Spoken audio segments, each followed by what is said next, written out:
The government has just announced a proposal to cap how much councils can increase rates each year at 4%. The local government minister acknowledged it's a big change and councils would need time to adapt, so the cap wouldn't come into effect until 2029. But Simon Watts said change was necessary because households have been struggling with the rising cost of living. Political correspondent Zane Small has the details. A cap on local council rates was just a matter of time. My team and my direction to my officials is crack on. I want this in place as fast as possible. The Minister for Local Government made no secret of it, speaking in July at the Cap Rates Now protest in Christchurch. And 5 months later, the proposal is now confirmed. Rates increases would be capped at 4% per year.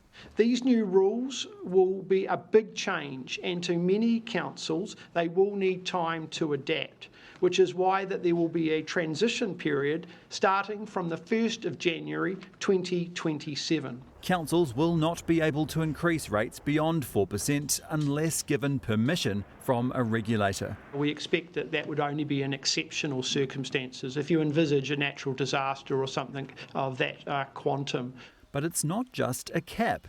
Councils would have to increase rates by a minimum 2% each year, hence a proposed target range of 2 to 4%. It is simply acknowledging that actually there is a requirement for councils to invest and maintain assets that they have. The Taxpayers Union has campaigned hard for a rates cap.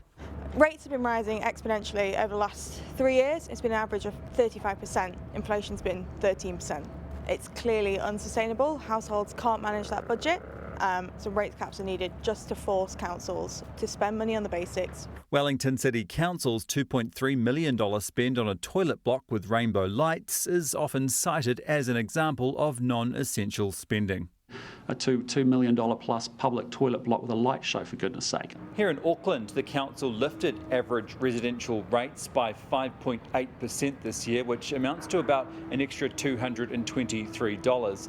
And that's actually considered to be quite moderate compared to other councils. Clutha, Greater Wellington, Queenstown Lakes District Council, they're not councils that you necessarily expect.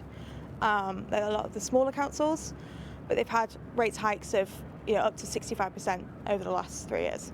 But both the Greens and Labour oppose a rates cap. So where we have a government at the moment that is saying that their rationale for instituting a rates cap is to force councils back into focusing on the basics.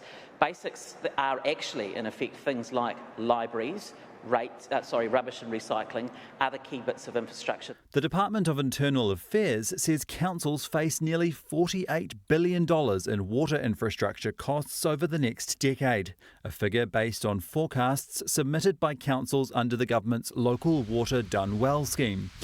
The idea is that rather than increase rates to pay for it, councils would group together to form water entities that could borrow greater amounts to pay for the infrastructure. What the Three Waters assets are outside this remit of the rates band, right? So we're saying we've already put a program in place to make sure we get long-term debt financing in place for long-lived assets. The government encouraging councils to borrow to give ratepayers a break.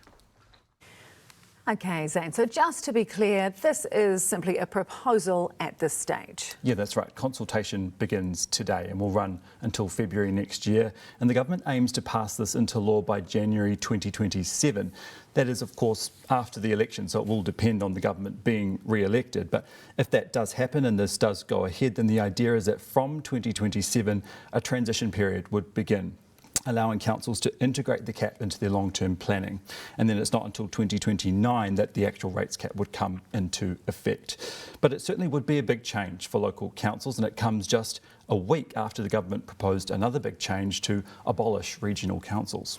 Yes, a lot coming at local councils all at once. OK, Zane, thank you for breaking that down for us.